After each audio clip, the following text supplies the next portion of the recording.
everyone and welcome back to the Behind Enemy Lines YouTube channel. Today we are doing a quick unboxing of the Team Yankee World War III British Starter Force with the new challenges, the lynxes and some... they're not lynxes? What are they called? I forget. Whatever they are. There's some little boys, some MLRS, interesting, and the big boy challenges, and of course the warrior Solvic, which everyone was really excited about, except when it didn't count as a tank and it did count as a tank. Interesting enough, my box arrived slightly worse for the wear. It's not actually my box, a friend lent it to me and said, can you review this and then give it back? But it's Fox armor cars, not lynxes. Lynxes are the helicopters. But it's quite heavy, quite hefty. It comes with a little rule book. I'll give you a guff. I'll go through the boring stuff first. So, in a little plastic baggie that I think it came in was a travel-sized World War III rulebook, full of all the second version details, the rules that everyone loved in the version 4 and of Flames of War, and caught up with the new Team Yankee rules. Also the limited edition decals that it mentions on the front, some roundels and some little resin dudes, little resin commanders. That's interesting. And of course, oh, and tokens, Death or Glory tokens. So those are pretty darn cool. And of course, all the cards to make a chieftain force. That's chieftain. We know about chieftains. We want to get to the good stuff. Chieftain, scimitar. Oh, is that what I'm calling a warrior? No, it's a scimitar. These cards are stuck together. Oh my god, someone got excited. Look at this. Oh, there we go. MLRS. Bombs away. So as usual, cards are in there for everything in the box. And of course the first card you get is your big old formations card. So, nifty. But now, let's put this all away and start looking at the sprues. That's the important bit. That's what we came here for. Welcome back. So we've got the important things out on the little modelling table here. First thing I found in the box, because I hadn't obviously opened this in a while or a long time, is this. It's a start here guide. Now I thought this would just all be pointless propaganda, but well, it sort of is, you know, why it's always. But you're going to do that anyway. But it's all the instructions on how to put things together, and gives you quick stats on some of the cards. This is very handy and quite useful in the box.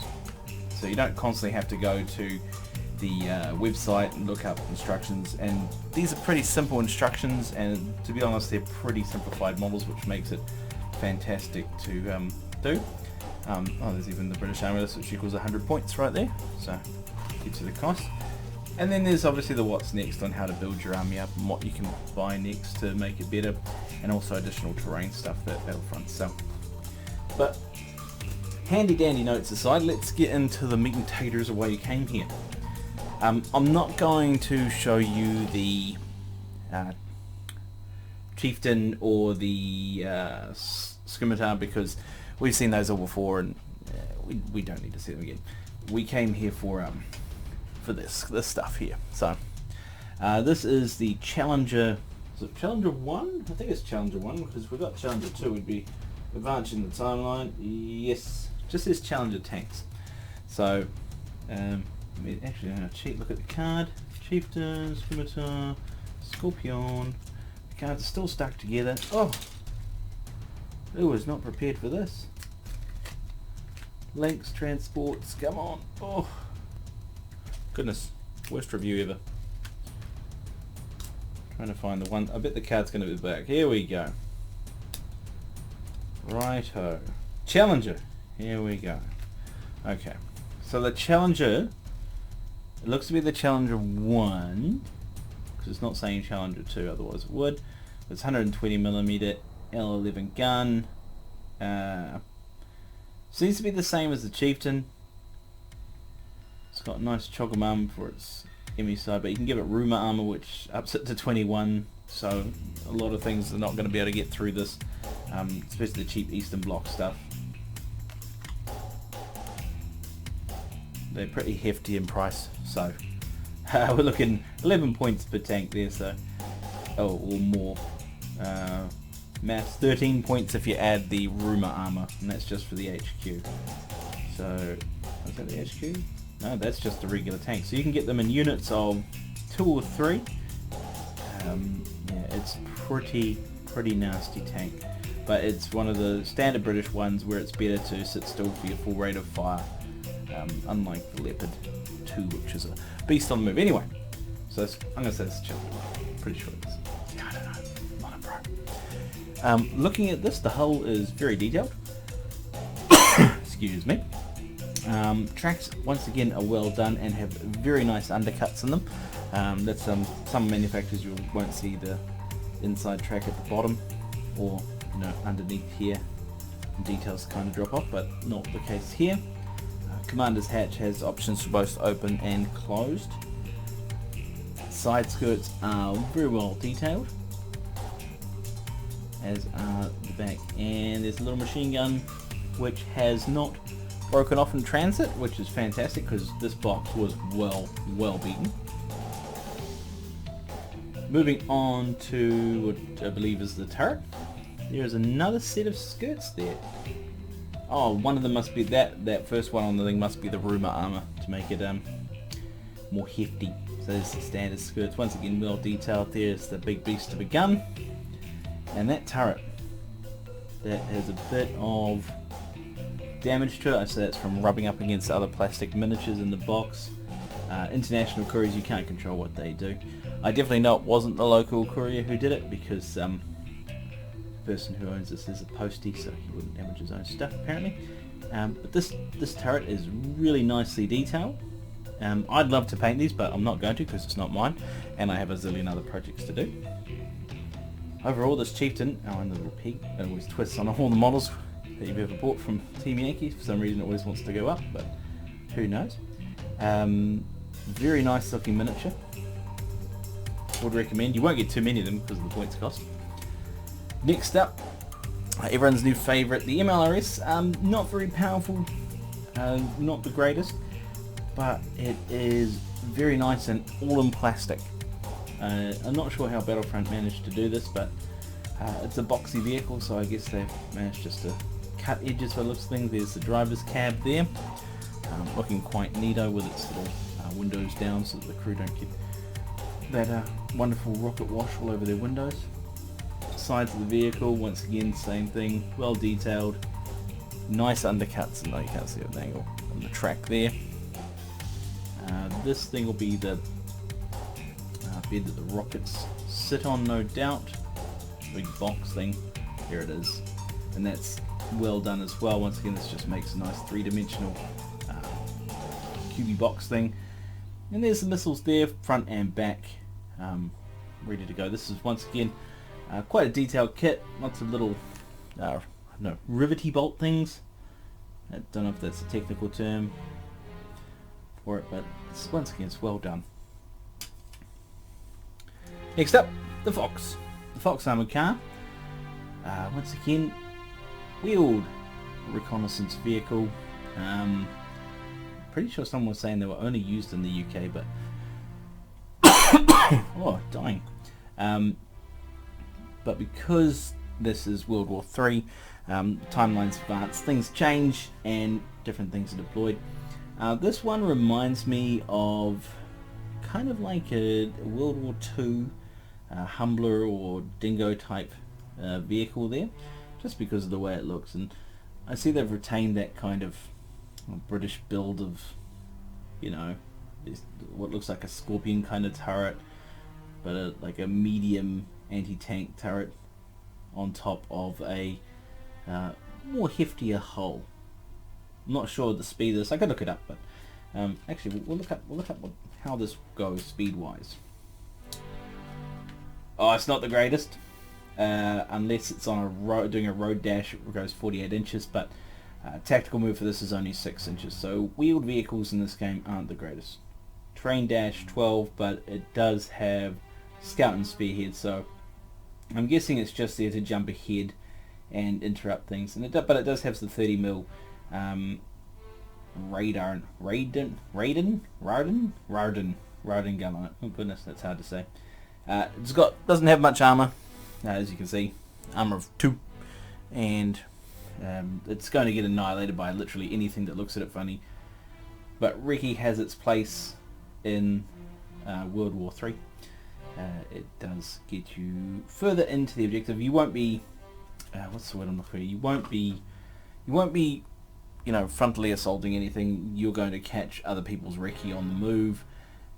You're going to use it to increase your deployment zone using the spearhead rule, and of course a scout rule helps it to stay hidden and push out further. So you're going to be using it to either ambush other people's stuff, or well, not ambush, but get them on the side on the move, or you're going to just use it to play an aggressive side of things and push out your deployment zone. The more Recce you have, the better that is, really. Alright, and let's move on to everyone's favourite, what they came for. I'm going to find the card this time. I think it's stuck to this other card. It's a warrior. Oh, it's a warrior anti-tank section. Gimme. Okay. I wonder if there's more than one warrior card in here. Let's have a look. These cards are well stuck together. It's very annoying. No, that's it. Okay. So here we go. Firstly, let's look at the sprue. Once again, the warrior is actually pretty big. I'll show you and compare it to something actually.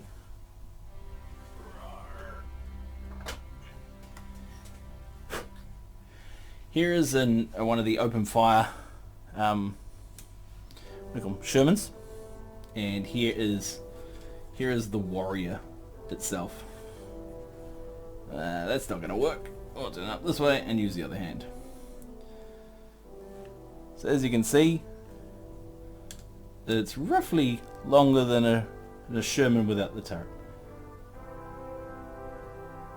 So it's World War 3. It's quite a hefty miniature.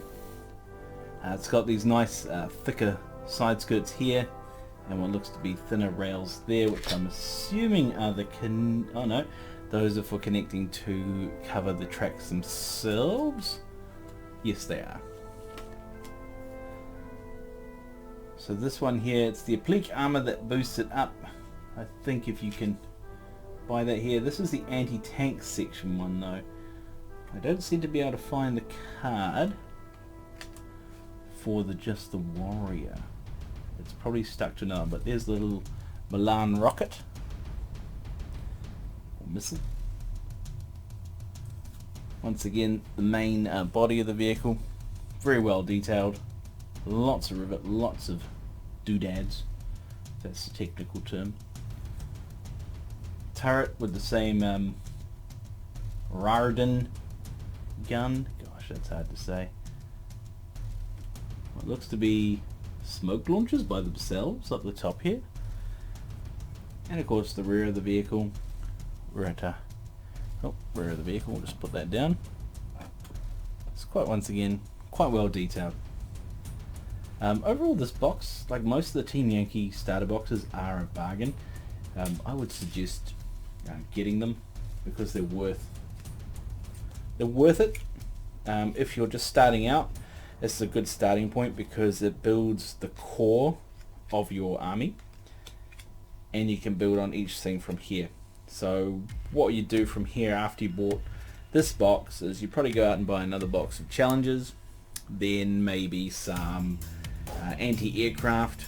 Very important. The British have a few anti-aircraft weapons, but some are not as great as the other nations with Sergeant Yorks and things like that. This one here, then I forget that they introduced the marksman. Don't worry, they have some of the best. Alright, so never mind there. So I would personally get some infantry and try and get a few Milan teams in there, maybe a mechanized warrior platoon like it says there, and maybe some sort of artillery to put rounds on the ground, because remember in the second version of this, it's like the fourth version of Flames where artillery is quite powerful. Even mortars will start to begin to remove infantry that are in the way, especially Russian blobs. BMP spam, that's where you'd out-warrior them if you could with your rapid firing anti-tank guns. Let's see if it has worry what it says here on the card. No, it's the same. It's the same card. In this. Sorry. You can see it there in the corner. I'll get the warrior card because it is the same thing. Of course I put it away. Alright, that's the same card. So warrior's got quite the front armor of 5, which is decent for a reconnaissance vehicle. It's not actually a reconnaissance vehicle, but it does have the sneak and peek rule, and it is anti-helicopter. So I call it it's an anti-tank section in this, but sneak and peek. Team can move at 10 or at tactical speed, not fire. What?